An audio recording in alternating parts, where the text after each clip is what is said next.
तो hello everyone, welcome back to आई विफल भारत वंस अगेन। पिछली केस स्टडी आपने हमारी देखी है, assignment number 8 of new series. आज हम लेकर आए हैं आपके लिए फिर एक नया असाइनमेंट, जो कि है असाइनमेंट नंबर 9। इसको आपको देखना होगा टू पार्ट्स में। टॉपिक का नाम है कॉस्ट कैटेगरी, कॉस्ट सेंटर। इसका मतलब है कि कोई भी काम, कोई भी खर्चा अगर आप कंपनी के अंदर कर रहे हो, उसको आपको प्रॉपरली बाइफरकेट करना है उन कॉस्ट में, उन कॉस्ट के नाम में, जिससे कि आपको पता लग पाए कि वास्तव में हमारी जो कॉस्ट है वो इनकम किस फील्ड में हो रही है।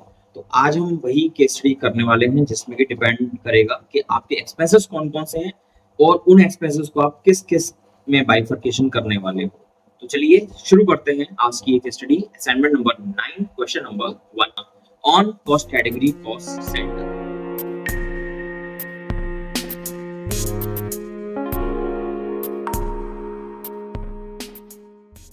तो सामने आपको दिख रहा है टैली प्राइम का विंडो। शुरू करते हैं, यहाँ पे कंपनी क्रिएट कर लेते हैं। Assignment number 9 and question number 1। ठीक है, ये है हमारा स्टेट टैली हमेशा की तरह। और यहाँ पर आपका जो विंडो खुलेगा, यहाँ पर ये ऑप्शन है आपका थर्ड ऑप्शन। यहाँ पर इस ऑप्शन को हमें हमेशा यस करके रखना है अगर आप कॉस्ट सेंटर का काम कर रहे हैं तो। ठीक है, जीएसटी को नो कर लेते हैं और कंट्रोल ए कर लेते हैं। ठीक है, इसको करने के बाद में अब आप जब क्रिएट में आओगे तो एक तो ये ऑप्शन आपको दिखने लगेगा यहाँ पे कॉस्ट सेंटर का। कॉस्ट सेंटर हमें जब दिया हुआ है तो हमें यहाँ पर एक और चीज दी होती है शो मोर में। शो मोर में जब आप आओगे तो यहाँ पर आपको कॉस्ट कैटेगरी दिखने लगी और एक कॉस्ट सेंटर क्लास दिखने लगेगा। कॉस्ट सेंटर क्लास का यूज अभी हम इस वाली केस स्टडी में नहीं कर रहे हैं, असाइनमेंट नंबर 9 में ही करेंगे, बट क्वेश्चन नंबर 2 के अंदर इस वाले काम को करेंगे, बट अभी हम इसको टच नहीं कर रहे हैं। We are using just cost category and cost centre. ठीक है, चलिए तो कॉस्ट कैटेगरी हमको जैसा दिया हुआ है वैसा हम बना लेते हैं। हमको जो कॉस्ट कैटेगरी दिया हुआ है वो हमें दिया हुआ है फोन नंबर, एक एजेंट नाम से और एक मीडिया के नाम से। ये ऐसे करके तीन हमें कॉस्ट कैटेगरी दिए हुए हैं, बना लेते हैं। फोन नंबर, एजेंट और एक है हमारा मीडिया। ठीक है, इसके बाद हम आगे कॉस्ट सेंटर बना लेते हैं। सबसे पहले हमसे ये पूछेगा कि जो कॉस्ट सेंटर आप बनाने वाले हो वो किस कैटेगरी के अंदर बनाने वाले हो। तो मैंने यहाँ पर लिखा पहले फोन नंबर, जैसा कि क्वेश्चन में दिया हुआ है फोन नंबर लेकर। अब यहाँ पे हम फोन नंबर मेंशन कर देंगे। हमें दिया हुआ है 9845 065 308। पहला फोन नंबर, ये हमारी पहली कॉस्ट सेंटर बन जाएगा। उसके बाद में दूसरा फोन नंबर हमें दिया हुआ है 9753046358। ये दूसरा है। तीसरा फोन नंबर है 22890045। और चौथा फोन नंबर है 22894466। ठीक है, ये हमारा फोन नंबर की चार कॉस्ट सेंटर्स बन जाते हैं। फिर हम चेंज करते हैं, चलते हैं अब दूसरे कॉस्ट कैटेगरी पर, एजेंट। एजेंट के नाम हमें दिए हुए हैं मिस्टर मोहन बोस। मोहन बोस। दूसरे एजेंट है मिस्टर कृष्ण राज। तीसरे हैं हमारे मिस मोनिका रॉय। ठीक है, नेक्स्ट कैटेगरी पे चलते हैं, वो है हमारा मीडिया। मीडिया के हमें दिया हुआ है पोस्टर, बैनर, रेडियो एफएम, एक रेडियो मिर्ची और एक हमें दिया हुआ है 98.3 रेड एफएम। ये हमारे हो गए कॉस्ट सेंटर मीडिया के अंदर। अब आ जाइए बाहर और अब हम शुरू करते हैं फिर ट्रांजेक्शन। ट्रांजेक्शन हमें पहली ट्रांजेक्शन दी हुई है और डेट के हिसाब से नहीं, मंथ के हिसाब से दिया हुआ है, तो हम मंथ के हिसाब से ही काम करने वाले हैं। तो पहला पेमेंट हम कर रहे हैं, ये देखिए सारी एंट्री जो पेमेंट की रहेंगी, तो हम सीधे पेमेंट में ही आ जाते हैं। वाउचर, पेमेंट वाउचर ऑलरेडी खुला ही हुआ है। क्रिएट कर लेते हैं पहला लेजर टेलीफोन एक्सपेंसेस के नाम से। ये हो जाएगा हमारा इनडायरेक्ट एक्सपेंसेस। अब यहाँ पर हमको अगर अप्लाई करना है कॉस्ट सेंटर इस लेजर के अंदर, तो हमें F12 प्रेस करना पड़ेगा और यहाँ पर हम आ जाते हैं इस वाले ऑप्शन पर, apply cost centre for ledger. ठीक है, इस ऑप्शन पर आके इसको हम कर लेंगे यस।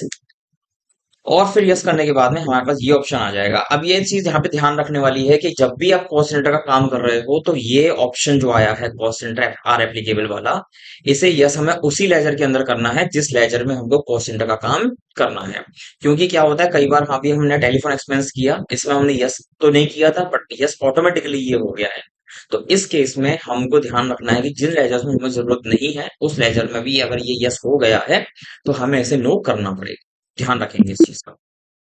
ठीक है, तो टेलीफोन एक्सपेंसेस में हम आ जाते हैं और ये हमें दिया हुआ टोटल 3000 रुपीज का। अब ये देखिए, जब हम लेजर के अंदर जब हमने इसको यस किया था, ये विंडो जो खुली हुई है आपके सामने ये तभी खुलेगी जब आपने यस किया होगा। तो अब ये टेलीफोन एक्सपेंस किस में जाएगा, ये आपको देखना है फोन नंबर क्या, फोन नंबर और कौन कौन से फोन पे आप कितना कितना रुपए दे रहे हो वो आपको बाइफरकेट करना है। ये जो पहला फोन नंबर हमें दिया हुआ है लास्ट में 308 वाला, और इसके लिए जो अमाउंट बाइफरकेट करना है 00250। ठीक है, बैलेंस अमाउंट जो है वो 7 नंबर हमें डालना है पहले 358, और अपने आप बैलेंस 750 उस पर असाइन हो जाएगा। और कुछ भी नहीं करना है, सीधा उसका पेमेंट हम कर रहे हैं एसबीआई से। अब देखिए इसमें हमें बैलेंस वगैरह कुछ भी नहीं दिया हुआ है क्वेश्चन के अंदर, तो हमारा जो एसबीआई का लेजर तो बनेगा बट उसके अंदर कोई पेमेंट नहीं होगी। तो हम क्या करेंगे, सीधे एक लेजर बना लेंगे और यहाँ पर इसको बैंक अकाउंट में डालकर इसमें कॉल सेंटर का ऑप्शन नहीं यस करेंगे कुछ भी, इस तरीके से ही हो जाएगा। अब एसबीआई नेगेटिव जा रहा है उसको जाने देना, क्योंकि हम टू द पॉइंट काम कर रहे हैं। नेगेटिव जाएगा तो उसको जाने देना। आप अगर चाहते हैं तो एक कैपिटल अमाउंट इन्वेस्ट कर सकते हैं, उसके बाद में इस क्वेश्चन को कंटिन्यू कर सकते हैं। ठीक है, पहला क्वेश्चन हो जाता है। दूसरे पेमेंट पे चलते हैं। बिल नंबर फिर से 222770। ठीक है, अब ये बिल कौन कौन से नंबरों का है ये देखते हैं। हमको देना है 0045 के लिए अमाउंट 2070। दूसरा जो 700 अमाउंट बचेगा वो देंगे हम 4466 वाले के 700 बैलेंस। ये भी हमारा पेमेंट किससे हो रहा है, चेक से। हमें चेक नंबर भी दिया हुआ है, अगर आप चेक नंबर डालना चाहते हो डाल सकते हैं 1 4 टाइम्स 0 और 8। ये वाली एंट्री हो जाती है। थर्ड ट्रांजेक्शन पे चलते हैं। थर्ड ट्रांजेक्शन में हमें अप्रैल का पेमेंट करना है, क्या टेलीफोन का ही अमाउंट है टोटल 3000 रुपीज। एंड यहाँ पर जो पेमेंट कर रहे हैं हम 308 के लिए कर रहे हैं एंड 1000 रुपीज का। एंड बैलेंस अमाउंट जो है वो 358 के लिए कर रहे हैं 2000 रुपीज का। और ये जो पेमेंट हो रही है ये कैश है, तो ये तो नेगेटिव जाएगा ही जाएगा, उसका हमें कोई भी प्रॉब्लम नहीं फेस करनी है। ठीक है, थर्ड ट्रांजेक्शन हो गई है। फोर्थ ट्रांजेक्शन चलते हैं। अब है एजेंट कमीशन। अब जब कमीशन की बात आई है तो हम क्रिएट कर लेते हैं एक ledger, commission paid under indirect expenses. इसमें अभी अपने आप देखो यस होगा, मैंने नो था, ये नो नहीं था, यस था पहले से, यस ही था पहले से। तो आपको इसको ध्यान रखना है कि ये चीज नो हो उस लेजर में जिसमें आपको कॉस्ट सेंटर का यूज नहीं करना है। कमीशन का पेमेंट हम कर रहे हैं 3200 रुपीज का। किसको कितना कर रहे हैं, मिस्टर मोहन बोस। पहले तो यहाँ पे एजेंट है ये, मिस्टर मोहन बोस को ले लो। मोहन बोस को हम दे रहे हैं इसमें से 800 रुपीज। बैलेंस अमाउंट एक 950 का हम दे रहे हैं मोनिका को 950 रुपीज। अब बैलेंस बचाएगा जो वो कृष्णा के नाम पे जाएगा। ठीक है, 1450। और ये जो पेमेंट हम कर रहे हैं बताया नहीं है इसलिए हम कैश एंट्री कर देंगे। ठीक है, इस तरह से हमारा ये अमाउंट ये वाला ट्रांजेक्शन भी हो गया। नेक्स्ट फिफ्थ ट्रांजेक्शन में चलते हैं। फिर से टेलीफोन एक्सपेंस की एंट्री है 2150 की। ठीक है, और जो मंथ है इसका उसको हम चेंज कर लेते हैं। मई मंथ की एंट्री आई है वो हम कर लेंगे अभी। ओके, तो 308 इसके लिए हम दे रहे हैं यहाँ पर 1200 रुपीज। एंड जो रिमेनिंग अमाउंट आएगा वो 358 में चला जाएगा। इतना अमाउंट की पेमेंट हो रही है एसबीआई से। और डेट चेंज कर लेते हैं यहाँ पे 1 मई। ठीक है, चेक नंबर हमें इसमें नहीं दिया हुआ था, हाँ दिया हुआ है। चेक नंबर भी डाल देते हैं यहाँ पे 10009। एक्सेप्ट। नेक्स्ट फिफ्थ ट्रांजेक्शन हो गई हमारी। अब चलते हैं हम सिक्स ट्रांजेक्शन पर। Check of 11,000 from SBI is issued for radio Mirchi for company advertisement. अब एडवर्टीजमेंट के लिए हम पेमेंट कर रहे हैं, इनको क्रिएट कर लीजिए एक लेजर एडवर्टीजमेंट। और यहाँ पर हम इसको इनडायरेक्ट एक्सपेंस में cost centre applicable yes advertisement का टोटल अमाउंट जो हम पेमेंट कर रहे हैं वो है 11,000 रुपीज। ठीक है। और हम किसको कर रहे हैं? मीडिया, और मीडिया में भी एक ही मीडिया को दे रहे हैं, रेडियो मिर्ची। ठीक है। अमाउंट पेमेंट कर रहे हैं हम एसबीआई के थ्रू, एसबीआई ले लीजिए। और क्या हमें चेक नंबर दिया हुआ है? जी हाँ, चेक नंबर दिया हुआ है 1000010। ठीक है। नेक्स्ट एंट्री फिर से एडवर्टीजमेंट की ही हो रही है। ये भी हमारी मई मंथ में ही चली जाएगी। टोटल अमाउंट हम 12,000 रुपीज पे कर रहे हैं। किसको? मीडिया 98.3।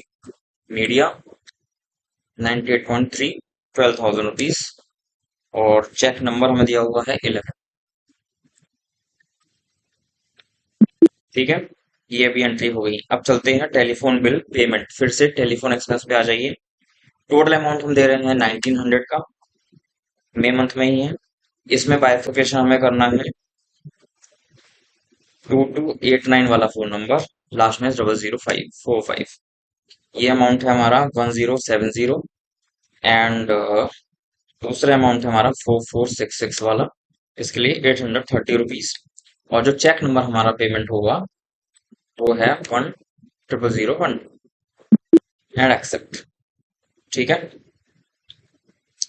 नेक्स्ट एंट्री पे चलते हैं। लास्ट एंट्री जो हमारी इस केस स्टडी की वो है कमीशन। कमीशन जो हम पे कर रहे हैं वो टोटल 4800 रुपीज का। एंड एजेंट का नाम है मिस्टर मोहन बोस। मोहन बोस को हम दे रहे हैं इसमें से 900 रुपीज। 1600 रुपए हम दे रहे हैं मोनिका को। और बचा हुआ जो अमाउंट है वो कृष्ण राज को चला जाएगा, जो कि है 2300 रुपीज का। पेमेंट हम कर रहे हैं, लिखा हुआ नहीं है इसलिए हम कैश पेमेंट इसको कर देते हैं। ऐसे करके हमारी ये सारी एंट्रीज हो जाती हैं। और अब हम देखते हैं इनकी रिपोर्ट्स। रिपोर्ट देखने के लिए हम चलते हैं display, statements of accounts, cost centre. और यहाँ पे कैटेगरी समरी देखनी है तो कैटेगरी समरी में चले जाइए। कॉस्ट सेंटर ब्रेकअप देखना है तो कॉस्ट सेंटर ब्रेकअप में चले जाइए। हम जा रहे हैं कैटेगरी समरी के अंदर। तो ये है जी कैटेगरी समरी, जिसमें एजेंट का जो टोटल है वो 8000 रुपए, मीडिया का जो टोटल है वो 23,000 रुपए, फोन नंबर का जो टोटल है वो है 12,820 का। ये तो हो गया कैटेगराइज। और सेंटर वाइज देखना है तो भी आपको दिख जाएगा। मिस मोनिका को हमने टोटल कमीशन जो दिया है अब तक वो है 2,550 का, कृष्णराज को 3750 का, मोहन बोस को 1700 रुपीज का। मीडिया 98.3 रेड एफएम से हमने 12,000 की मार्केटिंग करवाई है अभी तक। रेडियो मिर्ची से हमने 11,000 की मार्केटिंग करवाई है। और फोन नंबर्स में इस तरह से बाइफर्केशन है। यानी कि सबसे ज्यादा जो एक्सपेंस हुआ है वो हुआ है 308 वाले फोन नंबर को रिचार्ज करवाने में, या फिर उसका जो भी यूजेस चार्जेस है वो।